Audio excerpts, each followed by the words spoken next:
Senior صحافی اور تجزیہ کار رؤف کلاسرا کے مطابق پاکستان جیسے ملکوں میں اگر آپ بادشاہ بننا چاہتے ہیں تو پھر آپ کو کچھ باتوں کے لیے ذہنی طور پر تیار رہنا چاہیے۔ سب سے پہلے تو آپ کردار کشی کے لیے تیار رہیں۔ آپ کی بھی ہوگی اور آپ بھی دوسروں کی کریں گے۔ شروع میں آپ سے زیادہ سمجھدار لوگ آپ کو استعمال کریں گے، پھر کچھ عرصے بعد آپ بھی یہ سیکھ لیں گے۔ سب سے بڑھ کر آپ نے خود بھی جیل جانا اور موقع ملنے پر اپنے مخالفین کو بھی جیل میں ڈالنا ہے۔ یہ بھی ممکن ہے کہ آپ اقتدار حاصل کرتے کرتے اتنے دور نکل جائیں کہ ایک دن بھٹو کی طرح پھانسی پر لٹکا دیے جائیں۔ نواز شریف کی طرح آپ کو دہشت گرد قرار دے کر عمر قید اور 10 سال کے لیے جلا وطنی اختیار کرنی پڑے، یا زرداری کی طرح 14 سال جیل بھگتنے کے لیے تیار رہیں۔ بے نظیر بھٹو کی طرح آپ سر عام قتل بھی کیے جا سکتے ہیں۔ گیلانی، شہباز شریف، راجہ پرویز اشرف، شاہد خاقان عباسی، ان سب کی طرح جیلوں میں عرصہ گزارنا پڑ سکتا ہے۔ تو کیا عمران خان کا جیل جانا کوئی بہت غیر معمولی بات ہے جو اس سے پہلے نہیں ہوئی؟ اس لیے ہر کوئی غم زدہ ہے جیسے انہونی ہو گئی۔ شاید اس کی وجہ یہ ہے کہ عمران خان کو ان کے فین کلب نے قائد اعظم ثانی کا لقب دیا ہوا تھا۔ ان کے ذہن میں تھا کہ عمران خان شریفوں، زرداریوں یا دیگر سیاستدانوں سے مختلف انسان اور لیڈر ہے۔ اوپر سے عمران خان کا امیج سوشل میڈیا ٹیموں نے ایسا بنایا کہ اگر آپ لوگوں نے زندہ قائد اعظم دیکھنا ہے تو خان کو دیکھ لے۔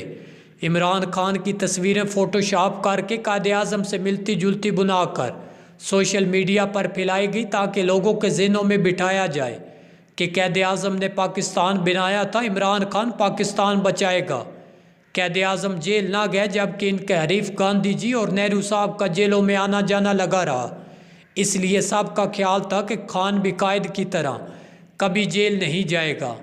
ویسے بھی خان صاحب پر وہ الزامات نہ تھے جو نواز شریف اور زرداری پر تھے، لہٰذا کسی نے نہ سوچا تھا کہ وہ جیل جا سکتے ہیں۔ یہ کسی مائی کے لال میں جرأت ہے کہ وہ عمران خان کو ہاتھ لگا سکے۔ عمران خان اور ان کا فین کلب بھول گیا کہ بھٹو جیسا طاقتور شخص بھی پھانسی لگ گیا تھا۔ اس بحث میں جائے بغیر کہ عمران خان کو غلط یا درست جیل میں ڈالا گیا۔ اب سوال یہ ہے کہ خان جیل میں کیا سیکھ کر باہر نکلے گا؟ خان تبدیل ہو کر باہر نکلے گا، وہ نیلسن منڈیلا بن کر واپس آئے گا اور اپنے مخالفوں کو معاف کر کے نئی سیاسی زندگی شروع کرے گا، یا وزیر اعظم بن کر انتقام لے گا؟ یہ ایک دلچسپ بحث ہے، لیکن عمران خان کے بارے میں جیل سے جو خبریں آ رہی ہیں وہ کوئی حوصلہ افزا نہیں۔ مبینہ طور پر پچھلے ہفتے جیل میں جب الیکشن کمیشن کے 4 اراکین الیکشن کمیشن کی توہین کیس کی سماعت کر رہے تھے جس میں عمران خان اور فواد چودھری پر فرد جرم لگی، تو سابق وزیر اعظم بھڑک اٹھے۔ انہوں نے ممبرز کو دھمکی دی کہ وہ سب کی شکلیں جانتے ہیں، وہ باہر نکل پر ان پر آئین سے غداری کے مقدمے چلائیں گے اور ان اراکین کو آرٹیکل 6 کے تحت سزائے موت ہوگی۔ عمران خان سے ان سے تعلق رکھنے والے ممبر کو مارنے کے لیے آستینیں چڑھا کر آگے بڑھے تو وکیلوں اور دیگر افراد نے انہیں روک لیا۔ عمران خان کی بہنوں نے اس موقع پر اپنے بھائی کو سنبھالا۔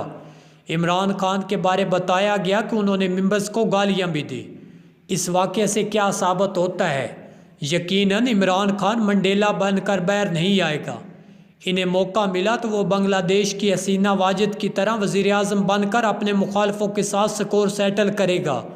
بھٹو صاحب نے بھی اپنی جان اس وقت خطرے میں ڈال دی تھی جب انہوں نے جنرل ضیاء کو اس سے ملتی جلتی دھمکی دی تھی کہ وہ اسے نہیں چھوڑے گا۔ یوں جنرل ضیاء کو واضح پیغام تھا، اگر بھٹو بچ گیا تو وہ اسے لٹکا دے گا۔ یوں سمجھدار لوگوں نے کہنا شروع کر دیا، قبر ایک ہے اور بندے دو۔ اگر بھٹو اس وقت جنرل ضیاء کو دھمکی نہ دیتے تو ضیاء کے ذہن میں بھٹو کو ختم کرنے کا خیال نہ آتا۔ اس طرح جیل سے نکلنے کے بعد نواز شریف وزیر اعظم بن کر پرویز مشرف کے خلاف کارروائی کرنا چاہ رہے تھے، لیکن مشرف نے انہیں جیل میں ڈالا تھا اور پھر جنرل رحیل کے ساتھ اس بات پر پھڈا ہوا۔ آخرکار ڈان لیگ سامنے آئی۔ ہم سب انجام جانتے ہیں کہ نواز شریف تیسری دفعہ جیل جا بیٹھے۔ الیکشن کمیشن کے ممبران کو گالیاں، مارنے کی کوشش اور غداری کیس بنا کر پھانسی لگانے کی دھمکیاں۔ کیا یہ تاریخ دہرا رہے ہیں؟ یہ وہی پیغام بھیج رہے ہیں کہ اگر وہ باہر آئے اور وزیر اعظم بن گئے تو کسی کی خیر نہیں۔ سوال یہ ہے، آپ جیل میں کیا سیکھتے ہیں؟ آصف زرداری نے 2003 میں احتساب عدالت پنڈی میں عدالت کے احاطے میں گرمیوں کے دنوں میں ایک درخت کے نیچے کرسی پر بیٹھے ہوئے میرے اس سوال کے جواب میں جیل نے انہیں کیا سکھایا؟ ایک ہی لفظ بولا تھا۔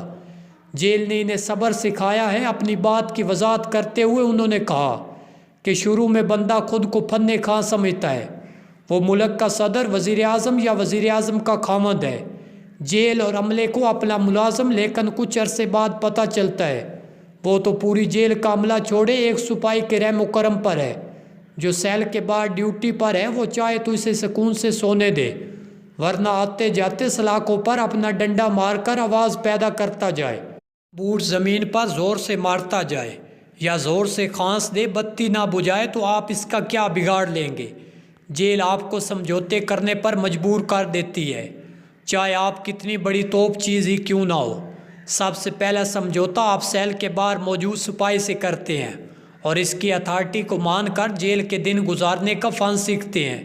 خود کو یقین دلاتے ہیں کہ اب کسی سے لڑنے جھگڑنے کا وقت نہیں، اب انتظار کا وقت ہے کہ اپنا وقت بھی آئے گا۔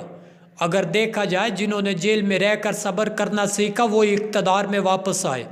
خان بارے کچھ دن پہلے حامد میر کے ساتھ انٹرویو میں زرداری صاحب نے کہا تھا، عمران خان تو اب اس پورا سال نہیں ہوا، جیل تو 2 سال بعد پوچھنا شروع کرتی ہے کہ ہاں میاں کیا حال ہے۔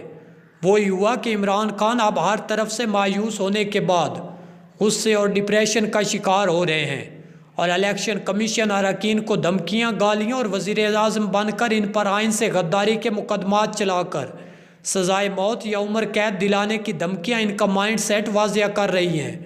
وہ سوچ ہی نہیں سکتے تھے کہ ان جیسا لیڈر اور سابق وزیر اعظم اس طرح بے بس کر کے جیل میں ڈال دیا جائے گا۔ 9 ماہ جیل گزارنے کے بعد بھی حالات بد سے بدتر ہوتے جا رہے ہیں۔ یقیناً عمران خان اس وقت شدید سٹریس میں ہیں۔